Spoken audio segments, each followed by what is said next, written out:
नमस्कार विद्यार्थी मित्रांनो, आज आपण इयत्ता 8वी इतिहास 6वा धडा स्वातंत्र्य चळवळीच्या युगास प्रारंभ हा अभ्यासणार आहोत। धड्याला सुरुवात करतानाच आपण सुरुवातीला थोडंसं प्रास्ताविक बघूया। इंग्रजी शिक्षणाचे भारतीय समाज जीवनावर संमिश्र असे परिणाम झाले आणि त्यातूनच इंग्रजी शिक्षण घेतलेल्या नवसुशिक्षित वर्गाने प्रबोधन घडवून आणले। प्रबोधनामुळेच भारतात राष्ट्रीयत्वाची बीजे पेरली गेली। भारताच्या विविध भागात कार्यरत असणाऱ्या राजकीय संघटनात एकसूत्रीपणा असावा असे सुशिक्षितांना वाटू लागले। राजकीयदृष्ट्या जागृत गटांना एकत्र आणून राष्ट्रीय प्रश्नांकडे लक्ष देण्याची आवश्यकता वाटू लागली आणि यातूनच भारतीय स्तरावर काम करणारी संघटना स्थापन करण्यासाठी अनुकूल परिस्थिती निर्माण झाली। आता आपण पहिला भाग बघूया की राष्ट्रीय सभेच्या स्थापनेच्या पार्श्वभूमीमागे लोकांची मतं काय होती आणि लोकांमध्ये राष्ट्रवादाच्या वाढीची कारणं कोणती निर्माण झाली, कोणती कारणं कारणीभूत ठरली की ज्यामुळे लोकांमध्ये राष्ट्रवादाची वाढ झाली। पहिला मुद्दा आहे प्रशासकीय केंद्रीकरण।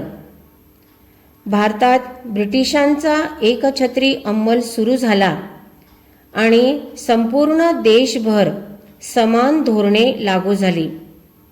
कायद्यासमोर सर्व समान ही तत्व लागू झाली आणि त्यातूनच एक राष्ट्रीयत्वाची भावना विकसित झाली। रेल्वे, रस्ते यांच्या सुविधामुळे परस्पराशी संबंध येऊन लोकांमध्ये संवाद वाढला आणि राष्ट्रवाद वाढीस लागला। प्रत्यक्षामध्ये ब्रिटिशांनी आपल्या प्रशासनाच्या सोयीसाठी रेल्वे आणि रस्ते यांचे जाळे उभारले होते, पण त्याचा जास्त फायदा भारतीय लोकांना झाला। दुसरं कारण आहे आर्थिक कारण, आर्थिक शोषण। इंग्रजांच्या साम्राज्यवादी धोरणामुळे संपत्तीचा ओघ इंग्लंडकडे त्याचा पहिला एक मुद्दा आहे तो म्हणजे शेतकरी। रोखीनं रोख पैशानं शेतसारा भरण्याच्या सक्तीमुळे शेतकरी दरिद्री झाला। शेतसाऱ्याचे ओझे, सततचे दुष्काळ यामुळे भारतीय शेतीचा कणा मोडला। भारतीय पारंपरिक उद्योगधंद्यांचा ऱ्हास झाला, कारण इंग्लंडमधून यंत्रावर तयार होणारा माल जो आहे तो भारतात यायला लागला आणि भारतामध्ये तयार होणाऱ्या मालाचा खप बंद झाला आणि त्यामुळे साहजिकच भारतीय उद्योगधंदे बंद पडले। भारतीय कामगार बेकार झाला। मध्यम वर्गावरती करांचे ओझे वाढले आणि या सगळ्या कारणामुळे इंग्रजांच्या या आर्थिक शोषणामुळे भारतीयांच्या मनामध्ये असंतोष वाढत गेला। तिसरं कारण आहे पाश्चात्य शिक्षण। पाश्चात्य शिक्षणाच्या प्रसारामुळे न्याय, स्वातंत्र्य, समता, लोकशाही या नव्या मूल्यांची भारतीयांना ओळख झाली। बुद्धिनिष्ठा, विज्ञाननिष्ठा, मानवता, राष्ट्रवाद अशी नवी मूल्य लोकांनी आत्मसात केली। या मूल्यांच्या आधारे आपल्या देशाचा राज्यकारभार करू शकतो ही जाणीव भारतीयांच्या मनामध्ये निर्माण झाली आणि याच पाश्चात्य शिक्षणामुळे विविध भाषा असणाऱ्या आपल्या देशाला इंग्रजी ही संपर्काची नवी भाषा मिळाली। चौथं कारण आहे भारताच्या प्राचीन इतिहासाचा अभ्यास। भारतीय संस्कृतीचा अभ्यास करण्यासाठी पाश्चिमात्यांनी कोलकाता येथे एशियाटिक सोसायटीची स्थापना केली। संस्कृत, फारसी व अन्य भाषातील प्राचीन हस्तलिखितावर संशोधन होऊन ती प्रसिद्ध केली गेली। पुणे येथे भांडारकर प्राच्यविद्या संशोधन मंदिर ही संशोधनासाठीची संस्था स्थापन झाली। आपल्याला एवढा मोठा संस्कृतीचा प्रचंड वारसा लाभलेला आहे या जाणीवेने भारतीयांची अस्मिता जागृत झाली आणि भारताबद्दल प्रत्येकाच्या मनामध्ये आदराची, ऐक्याची भावना निर्माण झाली. हा मुद्दा आहे वृत्तपत्रांचे कार्य.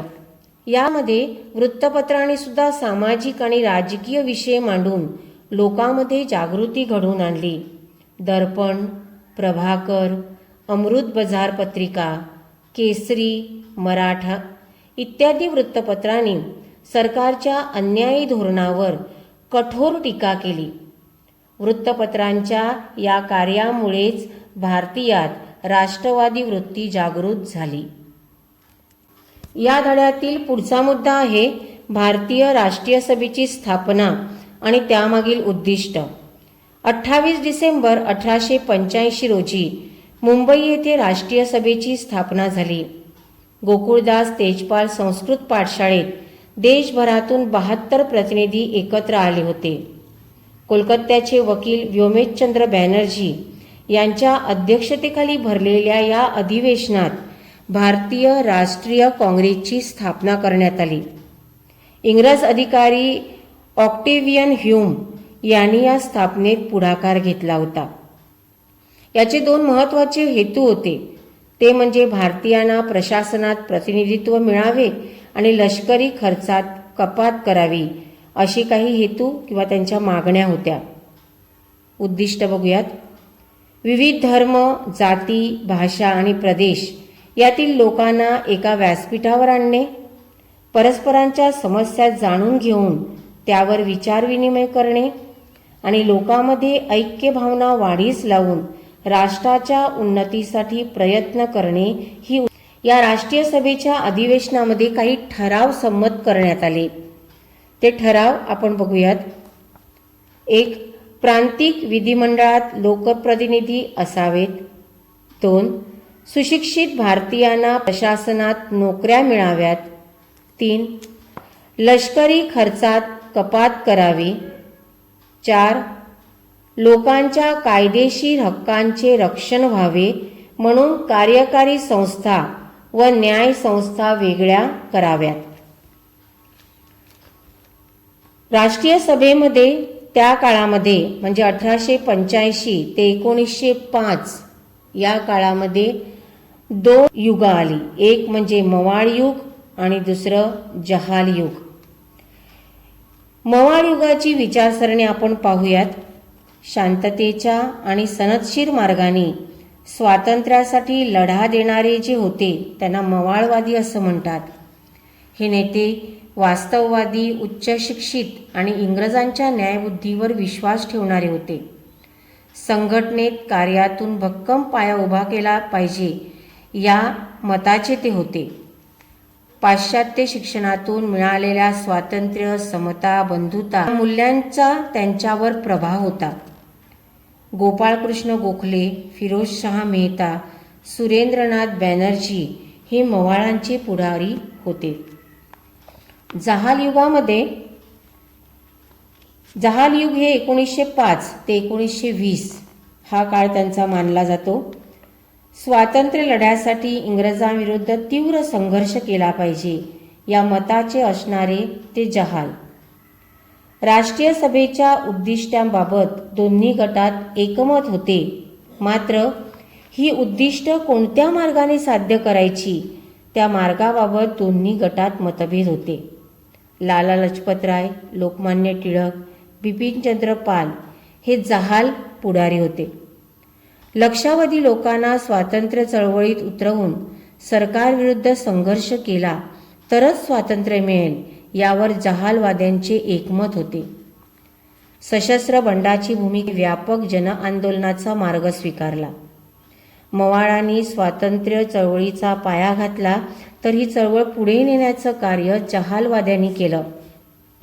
आता जहालवाद्यांनी स्वातंत्र्य चळवळ पुढे नेण्यासाठी काही मार्ग अवलंबले किंवा काही साधनांचा उपयोग केला, ती आपण आता पाहूया. जहालवादी पहिला मार्ग वृत्तपत्रे. लोकमान्य टिळकांनी मराठा व केसरी ही वृत्तपत्र सुरू करून सरकारच्या दडपशाहीच्या धोरणावर कठोर टीका केली. अमृत बजार पत्रिका हे वृत्तपत्र जहाल मतवादी विचारांचे मुखपत्र होते. दुसरा मार्ग आहे राष्ट्रीय उत्सव. लोकमान्य टिळकांनी शिवजयंती आणि सार्वजनिक गणेशोत्सव यांचे आयोजन केले. आपापसातील मतभेद विसरून लोकांनी एकत्र यावे, विचारांची देवघेव करावी व राष्ट्रपुरुषांच्या कार्यातून लोकांनी प्रेरणा घ्यावी, हे त्यामागील उद्देश होते. राजकीय कारणासाठी सरकार बंदी घालेल, पण धार्मिक कारणासाठी घालू शकणार नाही, असे टिळकांना वाटत होते. तिसरा मार्ग आहे राष्ट्रीय शिक्षण. स्वभाषा, स्वसंस्कृतीविषयीचे प्रेम बाळगणारी पिढी निर्माण व्हावी, यासाठी राष्ट्रीय शिक्षणाची गरज होती. राष्ट्रीय शिक्षण देण्यासाठी जहाल नेत्यांनी शिक्षण संस्थांची स्थापना केली. 1897 मध्ये पुण्यात प्लेगच्या साथीने हाहाकार उडवला. प्लेगच्या साथीमुळे शेकडो लोक मृत्युमुखी पडले. साथीला आटोक्यात आणण्यासाठी नेमलेल्या रँड या अधिकाऱ्याने प्लेगचे रोगी शोधण्याची मोहीम सुरू केली. लोकांवर जुलूम जबरदस्ती केली. लोकांवर झालेल्या या जबरदस्तीचा बदला म्हणून चाफेकर बंधूंनी रँडचा वध केला. या कटात टिळकांचे नाव जोडण्याचा सरकारचा प्रयत्न अयशस्वी झाला, तरीही सरकारने त्यांना तुरुंगात टाकले. याच काळामध्ये बंगालची फाळणी, फोडा आणि राज्य करा ही नीती वापरून हिंदू मुस्लिम यांच्यात दुही पेरण्याचे काम सरकार करू लागले. व्हॉइसरॉय लॉर्ड कर्झन याने 1905 साली प्रशासकीय कारण दाखवून बंगाल प्रांताची फाळणी केली. फाळणीमुळे मुस्लिम बहुसंख्यांचा पूर्व बंगाल व हिंदू बहुसंख्यांचा पश्चिम बंगाल अशी रचना झाली. हिंदू मुस्लिमात फूट पाडून स्वातंत्र्य चळवळ कमकुवत करणे हा फाळणीमागे इंग्रजांचा छुपा उद्देश होता. संपूर्ण भारताची फाळणी या विरोधामध्ये जनमत जागृत झाले आणि या फाळणीविरुद्ध चळवळीला लोकांनी सुरुवात केली. 16 ऑक्टोबर हा दिवस राष्ट्रीय शोकदिन म्हणून पाळण्यात आला. वंदे मातरम हे गीत सर्वत्र गायले जाऊ लागले. राष्ट्रीय ऐक्याचे प्रतीक म्हणून रक्षाबंधनाचा कार्यक्रम घेण्यात आला. विद्यार्थ्यांनी सरकारी शाळा कॉलेजांवरती बहिष्कार टाकला. सुरेंद्रनाथ बॅनर्जी, आनंद मोहन बोस, रवींद्रनाथ टागोर इत्यादींनी या चळवळीचे नेतृत्व केले. शेवटी इंग्रजांनी असंतोषाची तीव्रता वाढलेली पाहून 1911 साली बंगालची फाळणी रद्द झाल्याचे घोषित केले. 1906 च्या कोलकाता अधिवेशनाचे अध्यक्ष होते दादाभाई नौरोजी. अध्यक्षीय भाषणामध्ये दादाभाईंनी पहिल्यांदाच स्वराज्य या शब्दाचा सर्वप्रथम उच्चार केला. दादाभाईंनी आपल्या भाषणामध्ये जनतेला पुढील संदेश दिला: एकजूट होऊन स्वराज्यासाठी नेटाने प्रयत्न करा. लक्षावधी बांधव दारिद्र्य, उपासमार व रोगराईत बळी जात आहेत. या बांधवांना वाचवण्यासाठी आणि सुधारलेल्या देशात भारताला स्थान मिळवून देण्यासाठी स्वराज्याचा लढा लढवा, त्याने आपल्या भाषणामध्ये लोकांना दिला. याच अधिवेशनामध्ये राष्ट्रीय सभेने आपली चतुसूत्री जाहीर केली. स्वराज्य, स्वदेशी, राष्ट्रीय शिक्षण आणि बहिष्कार ही चतुसूत्री राष्ट्रीय सभेने स्वीकारली. स्वयंपूर्ण आणि स्वावलंबित्वासाठी स्वदेशीचा वापर करा. राष्ट्रीय राजवटीवर बहिष्कार टाका. राष्ट्रीय शिक्षणासाठी भारतीयांच्या शाळा स्थापन करा आणि स्वराज्य हे चळवळीचे अंतिम ध्येय असेल, हे त्यांनी सांगितले. राष्ट्रीय सभेतील विचारसरणीतील मतभेद 1907 सालच्या सुरत अधिवेशनात विकोपाला गेले. या अधिवेशनामध्ये स्वदेशी व बहिष्कार हे ठराव बाजूला ठेवण्याचा मवाळवाद्यांनी प्रयत्न केला. हा प्रयत्न यशस्वी होऊ न देण्याचा जहालांचा आग्रह होता. गोखले, बॅनर्जी, शहा यांनी राष्ट्रीय सभा जहालवादी काबीज करीत असल्याचा आरोप केला. त्यामध्ये लाला लजपतराय यांनी केलेली मध्यस्थी अपयशी ठरली. राष्ट्रीय व्यासपीठ असलेल्या राष्ट्रीय सभेत फूट पडू न देण्याचा टिळकांनी केलेला प्रयत्न अयशस्वी ठरला आणि शेवटी मवाळ आणि जहालांचे मतभेद विकोपाला जाऊन राष्ट्रीय सभेमध्ये फूट पडली. याच काळामध्ये बंगालच्या फाळणीनंतर उभिलेले जनआंदोलन पाहून सरकार अस्वस्थ झाले, कारण हे राष्ट्रीय सभेमुळे झाले आणि राष्ट्रीय सभा यशस्वी होत असलेली पाहून ब्रिटिश सरकार अस्वस्थ बनले. हे आंदोलन दडपण्यासाठी सरकारने काही उपाययोजना केल्या.